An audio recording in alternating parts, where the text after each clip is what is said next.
I'm back again quickly.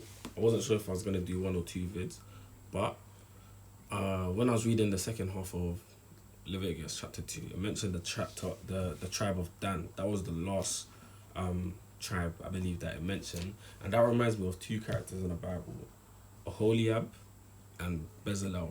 And if you've read the Bible, you might recognize their names.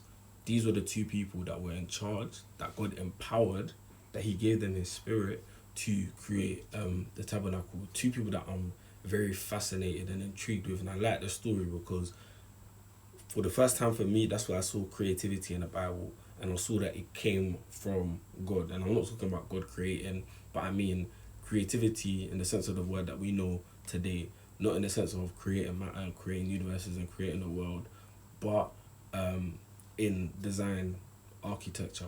And I'm somebody who I studied graphic design. That is my craft. That's what I got a degree in.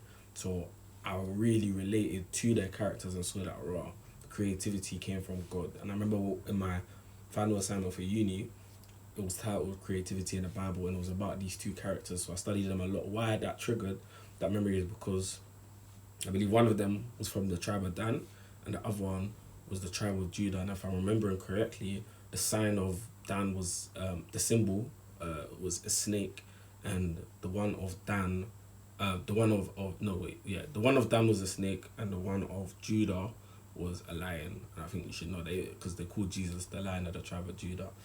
And I guess that's just a fun, interesting fact that I know a bit about me, what inspires me, what intrigues me, and why I like reading the Bible as well, because you tap into different things. And I'm pretty sure the first time I came across that scripture was not because of the study that I did for uni, but because I was doing Bible study, and it just triggered something in me. And it was a way for me to preach. I got to talk about the Bible and Jesus and everything in front of my class, and they were extremely intrigued. Even my lecturer, however, I think that put an extra pressure on me because he was like, let's see what this guy's gonna do to get, if it's gonna be about the Bible, then it better be good, because nobody would choose to do that. And it was excellent, and I believe I was able to do evangelical bit, but maybe I can get into that on another day, a bit more into that story. But yeah, this is all for today.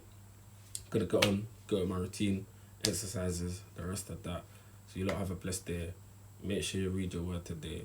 Like 100, Hebron said in his 2026 freestyle, he opens it up by saying, read the word. So that's the verse, that's the word for today. Read the word.